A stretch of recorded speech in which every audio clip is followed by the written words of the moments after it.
Mykonos is famous for having great beaches, but there are over 30 of them, and you obviously don't have the time to see them all. So which ones should you go to? Well, that's what we're answering in today's video. First of all, I want to debunk one of the big myths regarding Mykonos, which is that you have to pay to enter the beaches. Not only is this wrong, but it wouldn't even be legal. In Greece, beaches cannot be privatized. They're always open and free for everyone to access. Now, that being said, it is true that renting sunbeds there is pretty expensive. Price start at 50 euros for a set of 2 sunbeds, unlimited time. But you don't have to rent a sunbed. On many beaches, there's an empty section where you can go and lie down on your towel if you want. And many hotels have spare umbrellas that their guests can take to the beach. So yeah, it's perfectly possible to spend a day at the beach for free in Mykonos. You don't have to pay hundreds of euros. But of course, if you want the comfort of a sunbed, if you want a toilet and drinks to be brought directly to you, then yeah, you're gonna have to rent a sunbed. Or an option is to sit down at the bar section of the beach bar. That area is always free of charge, but of course you're a bit farther away from the sea, so it's not exactly the same vibe. Now, listen closely. Sometimes sunbeds are free and only your drinks will be charged.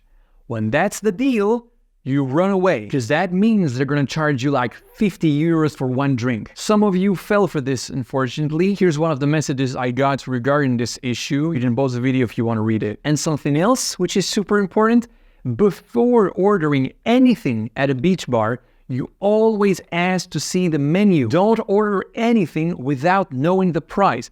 And don't ask the price orally to the waiter, because there's also lots of shady stories I've heard regarding that. They tell you one price, but then when the bill comes, it's another price. So yeah, only trust what you see written on the menu. Alright, so what are Mykonos' best beaches? Well, the first thing I want to make clear is that all beaches are kind of similar and they're all great. But there's one very important factor to take into consideration, and that's the wind. As you probably know, Mykonos is Greece's windiest island, which is never a great thing when you're trying to lie down on a beach and relax. But the good thing is that the direction of the wind is very predictable. It's always blowing from north to south. And that means the best beaches in Mykonos are all on the south coast, because they're protected from the wind. Beaches facing north or a nightmare on windy days. The sand is flying into your eyes and the sea is super wavy. If you want to go kite surfing or windsurfing, then by all means go to one of those beaches. But if you just want to chill in the sun, definitely don't go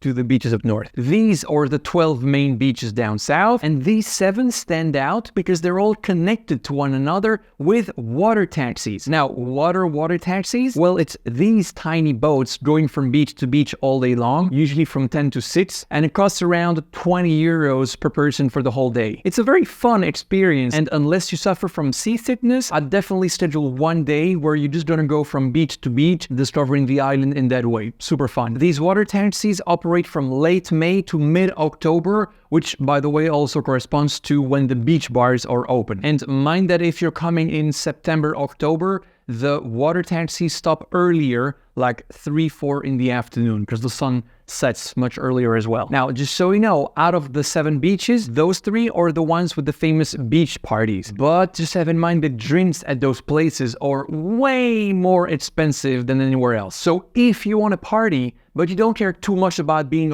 on the beach, then I recommend you go and party in Mykonos town, where there are tons of bars and clubs, and drinks are not as overpriced. If, on the other hand, you really want to do the whole beach party thing, no worries, go for it, but be aware it's gonna cost you a few hundreds euros, maybe even 1,000. Alright, but so I still haven't told you what the best beaches are. In my opinion, there are 3. Agrari, Kalolivadi, and Kalafatis. The main reason I'm choosing those 3 is that it's the only beaches on the south coast which are not covered with sunbeds. All the other beaches look like this. You can hardly see the color of the sand anymore. Now, some people don't mind this, and in that case, well, you can go to any beach you want. They're all beautiful and very similarly looking. But if you're like me and you'd rather go to a place with less people and sunbeds, then Agrari, Kalolivadi, and Kalafatis are the ones I recommend. If you're renting a car, then I also recommend checking out Kapari Beach on the west coast. Very cute and secluded, and no sunbeds whatsoever. That's where many locals go. But again, as I said earlier in the video, All beaches are very similar. They're all beautiful. So don't overthink it too much. Any beach you'll go to will have this slight color sand and crystal clear water. Oh, and by the way, if you want more info regarding my tours in Athens, here is my Instagram page. All right, if you're a beach person and you'd like to stay at a hotel near one of these beaches we just saw, you can check out this video. I'm giving you all the best beach hotels in Mykonos. And over there, a video on the amazing food tour in Athens, which I'll be releasing soon, and it's an absolute must do. And there you go. That's it for today. Hope you liked it. See you in the next one. Bye.